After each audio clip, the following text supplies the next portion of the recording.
नमस्कार, जय भारत, विजय भारत। मैं हूं मृत्युंजय मिश्रा। आप देख रहे हैं विंध्या न्यूज नेटवर्क। मैं आज आपसे चर्चा करूंगा आरक्षण के आंदोलन के बारे में। आज आप देख रहे हैं अपने देश में चारों तरफ, चाहे नौकरी को लेके हो, चाहे किसानों को हो, चाहे बेरोजगारों का मुद्दा हो या किसी का भी मुद्दा हो, चाहे आरक्षण का मुद्दा हो, आए दिन आंदोलन चलते ही रहते हैं। सबसे बड़ी बात कि जब 2016-17 के सत्र से आरक्षण का आंदोलन शुरू हुआ, किसी ने आरक्षण को चिंगारी दी, लेकिन वो ज्वाला बन के फूटने वाला था। कहीं गलत तो नहीं कह रहा हूँ? ज्वाला बन के फूटने वाला था। कैसे फूटने वाला था? क्योंकि पूरे देश के जितने भी युवा थे एक दूसरे से जुड़ चुके थे। युवाओं में इतना उत्साह था, कि इतना जुनून था कि आरक्षण के नाम पर कहीं पे भी आंदोलन करने के लिए शुरुआत कर देते थे। आरक्षण के नाम पर कहीं पे भी झंडा गाड़ देते थे। लेकिन उनके पीछे जो थे सपोर्ट करने वाले, ध्यान रखिएगा, युवाओं में तो जुनून था, और अगर ये जुनून पीछे सपोर्ट करने वाले साथ देते तो 2020 से आगे आरक्षण कतई नहीं बढ़ सकता था। लेकिन आंदोलनों को हाईलाइट नहीं किया गया। जबकि कोई भी आंदोलन, आज़ादी का भी आंदोलन आप देखें तो उस आंदोलन को भी पब्लिक के बीच में लाने के लिए बहुत सारे अखबारों द्वारा, बहुत सारे लोगों द्वारा अखबार खुद लिखा जाता था, खुद पन्नों में छापा जाता था और खुद उसको वितरित करवाया जाता था ताकि लोग जागरूक हों। लेकिन आज हमारे पास ऐसी व्यवस्था है, ऐसा प्लेटफॉर्म है, सोशल मीडिया है, इलेक्ट्रॉनिक मीडिया है कि आज हम कहीं पे भी अपनी कोई भी बात करते हैं तो पूरे देश में फैल जाती है। फिर भी हम लोगों का आरक्षण आंदोलन फ्लॉप हो गया। इसकी सबसे बड़ी वजह क्या थी, हम आपको बता दें। सबसे बड़ी वजह थी कि जो 2020 में आरक्षण आंदोलन को मिशन 2020 कि इससे आगे नहीं बढ़ने देंगे, सब लोग इकट्ठा होकर बंद करवाएंगे।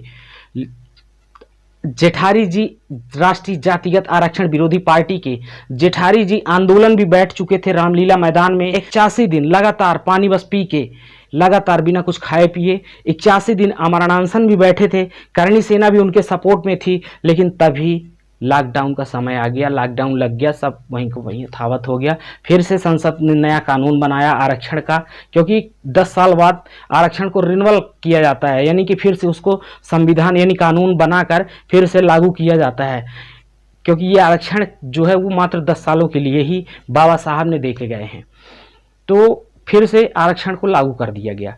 अब आज देश में चारों तरफ आंदोलन चल रहे हैं, चाहे बेरोजगारों को लेके देखा जाए, हमारे यहाँ नौकरी तो बची नहीं है किसी भी युवाओं के लिए, किसानों का आंदोलन देखा जाए, बैंक कर्मियों का आंदोलन देखा जाए, प्राइवेट बैंकों का आंदोलन देखा जाए, तो यानी कि पूरी तरफ से आज अपने देश में मात्र आंदोलन, ऐसा लगता है कि ये देश ही आंदोलनकारियों का ही है, और वास्तव में देश आंदोलनकारियों का ही है। क्योंकि हमने यहाँ से अंग्रेजों को खदेड़ा था तो आंदोलन के जरिए ही खदेड़ा था। हम बात करें कि जब आरक्षण आंदोलन की शुरुआत हुई थी, लड़ने के लिए तैयार था, लेकिन कुछ राजनीतिक स्वार्थी पार्टियां इसमें दखल दी और कुछ लोगों की मानसिकता में ये आने लगा कि अगर मैं इसके पीछे खड़ा हूँगा तो इसका चेहरा हाईलाइट होगा, इसलिए इससे बेहतर है कि मैं अपने आप को आरक्षण से अलग कर लेता हूँ। आज मैदान में जातिगत आरक्षण विरोधी पार्टी लगातार है, करणी सेना लगातार है, भाई शेर सिंह राणा जी की पार्टी जो वो लगातार गांवों में सभा कर रही हैं। लेकिन देखा जाए तो इन सभाओं को इलेक्ट्रॉनिक मीडिया, प्रिंट मीडिया द्वारा कहीं पे प्रकाशित नहीं किया जाता। ये भी जिम्मेदारी हमें और आपको ही उठानी पड़ेगी कि अगर आरक्षण आंदोलन कहीं पे भी है, आरक्षण का बैठक भी है, तो उसको आप लोग सबसे पहले फेसबुक लाइव करिए, ताकि हम जो कर रहे हैं वो दुनिया देखे, युवा देखे, तब हम कहीं जाके सफल होंगे। या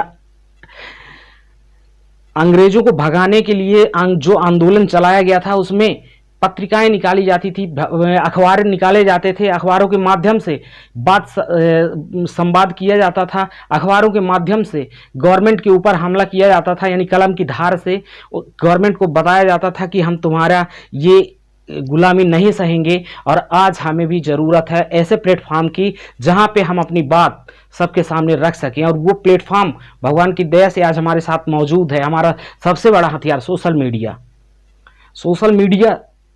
हम कुछ भी करें, छोटी सी भी बैठक करें, अगर सोशल मीडिया में हम एक्टिव हैं तो हमारा जो हम कर रहे हैं, जो हम थोड़ा बहुत भी कर रहे हैं, वो हर जगह हर लोग देख रहे हैं। और फिर से दूसरी बात कि जितने भी आरक्षण के विरोध में जो आंदोलनकारी थे, सबको फिर से एक दूसरे से संपर्क बनाना होगा और संपर्क करके फिर से एक तैयारी करनी होगी, तब जाके आरक्षण आंदोलन के लोग समेट पाएंगे और आरक्षण में भाग ले पाएंगे। हम बात करें तो आंदोलन तो हो